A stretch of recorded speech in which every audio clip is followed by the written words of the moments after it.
ध्येय टीवी के daily MCQ कार्यक्रम में एक बार फिर से आप लोगों का स्वागत है। इस कार्यक्रम में हम आईएएस, पीसीएस और अन्य प्रतियोगी परीक्षाओं के बहुविकल्पीय प्रश्नों पर चर्चा करते हैं जो प्रारंभिक परीक्षा की दृष्टि से महत्वपूर्ण साबित हो सकते हैं। तो आइए शुरू करते हैं आज का पहला सवाल। पुनीत सागर अभियान भारत में निम्नलिखित में से किसके द्वारा चलाया जा रहा है? आपके ऑप्शंस हैं ए भारतीय तटरक्षक बल, बी भारत का पर्यावरण मंत्रालय, सी एनसीसी कैडेटों द्वारा या फिर डी पर्यावरणीय गैर सरकारी संगठनों द्वारा। इसका उत्तर है सी।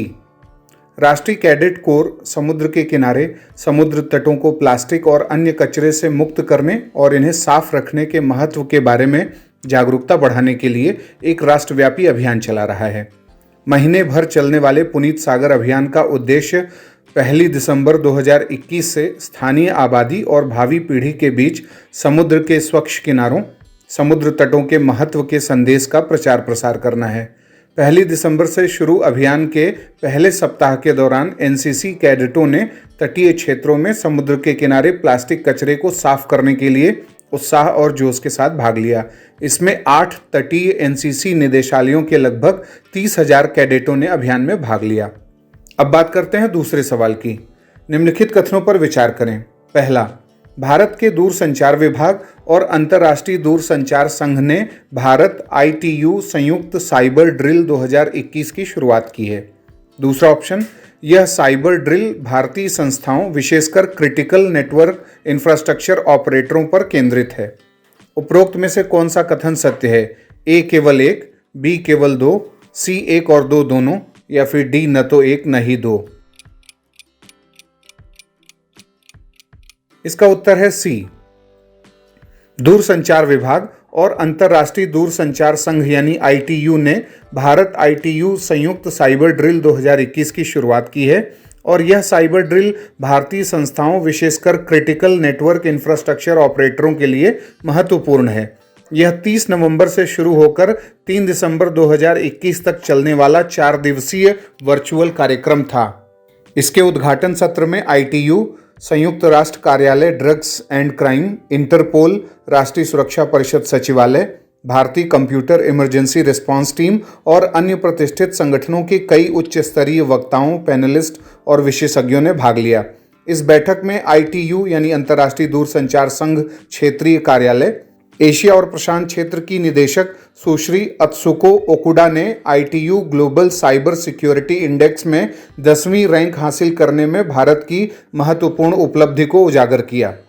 अब बात करते हैं तीसरे सवाल की। मिशन कोकिंग कोल के संबंध में निम्नलिखित कथनों पर विचार करें। पहला, इसका उद्देश्य कोकिंग कोल के आयात को कम करना है। दूसरा, इसके तहत नई कोकिंग कोल वाशरीज की स्थापना की जाएगी। तीसरा, इसमें निजी क्षेत्र के विकास के लिए कोकिंग कोल ब्लॉकों का आवंटन की बात की गई है। उपरोक्त में से कौन सा कथन सत्य है? ए केवल 1 और 2, बी 2 और 3, सी 1 और 3 या फिर डी 1, 2 और 3। इसका उत्तर है डी। हाल ही में गठित अंतर मंत्रालयी समिति ने भारत में कोकिंग कोल के उत्पादन में बढ़ोतरी की रणनीति तैयार करने के लिए अपनी सिफारिशें सौंप दी हैं। इस समिति में उद्योग क्षेत्र के शेयर होल्डर्स को या स्टेक होल्डर्स को भी शामिल किया गया है। इसके आधार पर कोयला मंत्रालय ने घरेलू कोकिंग कोल के उत्पादन और उपयोग को बढ़ाने को लेकर एक रोड मैप बनाने के लिए मिशन कोकिंग कोल की शुरुआत की है। मिशन कोकिंग कोल को शुरुआत करने के पीछे की सोच कोकिंग कोल के आयात को कम करने के लिए एक कार्य योजना तैयार करने की है। इस कार्य योजना में अन्वेषण, उत्पादन में बढ़ोतरी, नई प्रौद्योगिकियों को अपनाना, निजी क्षेत्र के विकास के लिए कोकिंग कोल ब्लॉकों का आवंटन, नई कोकिंग कोल वॉशरीज की स्थापना, उन्नत अनुसंधान और विकास गतिविधियां और गुणवत्ता मानकों में सुधार शामिल है। कोकिंग कोल और इस्पात क्षेत्र का एक दूसरे के साथ मजबूत आपसी संबंध है। कोकिंग कोल का उपयोग मुख्य रूप से ब्लास्ट फर्नेस के जरिए इस्पात के मैन्युफैक्चरिंग में किया जाता है। घरेलू कोकिंग कोल उच्च राख वाला कोयला है और यह ब्लास्ट फर्नेस में सीधे उपयोग के लिए उपयुक्त नहीं है। इसे देखते हुए राख की मात्रा को कम करने के लिए कोकिंग कोल को धोया जाता है और ब्लास्ट फर्नेस में इसका उपयोग करने से पहले इसे आयातित कोकिंग कोल के साथ मिश्रित किया जाता है। देश में वार्षिक आधार पर लगभग 50 मीट्रिक टन कोकिंग कोयले का आयात किया जाता है और वित्तीय वर्ष 2020-21 में 45,435 करोड़ रुपए के कोकिंग कोल का आयात किया गया था। इस तरह घरेलू कोकिंग कोल की आपूर्ति बढ़ाने से न केवल कोकिंग कोल के आयात को कम करने में सहायता मिलेगी, बल्कि विदेशी मुद्रा की बचत होने से हमारे विदेशी मुद्रा भंडार को मजबूत करने में मदद भी मिलेगी। अब बात करते हैं चौथे सवाल की। केन बेतवा नदी जोड़ो परियोजना के संबंध में निम्नलिखित कथनों पर विचार करें। पहला, केन बेतवा नदी को आपस में जोड़ने की परियोजना के लिए वित्त पोषण और क्रियान्वयन को हाल ही में मंजूरी दे दी गई है। दूसरा, केन बेतवा लिंक परियोजना की कुल लागत 44,605 करोड़ रुपए का अनुमान किया गया है। उपरोक्त में से कौन से कथन सत्य हैं? ए केवल एक, बी केवल दो, सी एक और दो दोनों, या फिर डी न तो एक न ही दो। इसका उत्तर है सी, यानी दोनों कथन सत्य हैं। भारतीय प्रधानमंत्री नरेंद्र मोदी की अध्यक्षता में केंद्रीय मंत्रिमंडल ने 8 दिसंबर को केन बेतवा नदी को आपस में जोड़ने की परियोजना के लिए वित्त पोषण और क्रियान्वयन को मंजूरी दे दी है। केन बेतवा लिंक परियोजना की कुल लागत 44,605 करोड़ रुपए है, जो 2020-21 की कीमतों के आधार पर है। केंद्रीय मंत्रिमंडल ने परियोजना के लिए केंद्रीय समर्थन के रूप में 39,317 करोड़ रुपए, सहायक अनुदान के रूप में 36,290 करोड़ रुपए और ऋण के रूप में 3,027 करोड़ रुपए की धनराशि को मंजूर किया है। इस परियोजना के तहत केन का पानी बेतवा नदी में भेजा जाएगा। यह दाऊ धाम बांध के निर्माण तथा दोनों नदियों से नहर को जोड़ने, लोअर उर परियोजना, कोठा बैराज और बीना कॉम्प्लेक्स परियोजना के जरिए पूरा किया जाएगा।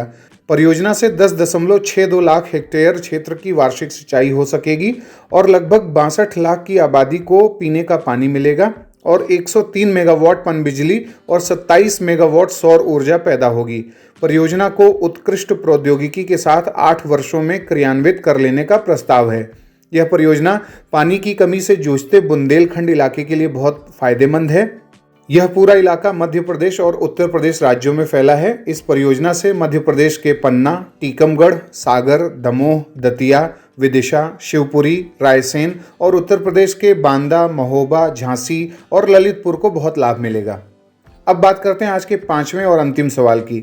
भारत में थिएटर कमांड जो अभी सुर्खियों में है, उसके संबंध में निम्नलिखित कथनों पर विचार करें।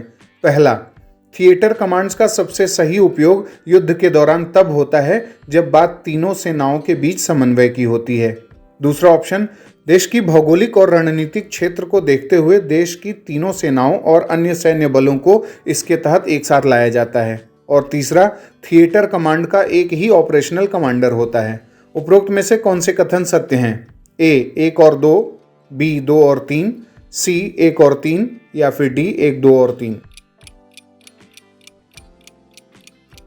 इसका उत्तर है डी, यानी सभी कथन सत्य हैं। हाल ही में मिग-17 प्लेन क्रैश में दिवंगत जनरल विपिन रावत ने देश का पहला चीफ ऑफ डिफेंस स्टाफ बनते ही कहा था कि भविष्य में देश में थिएटर कमांड्स बनाए जाएंगे ताकि युद्ध के दौरान दुश्मन को प्रभावहीन करने के लिए रणनीति आसानी से बन सके।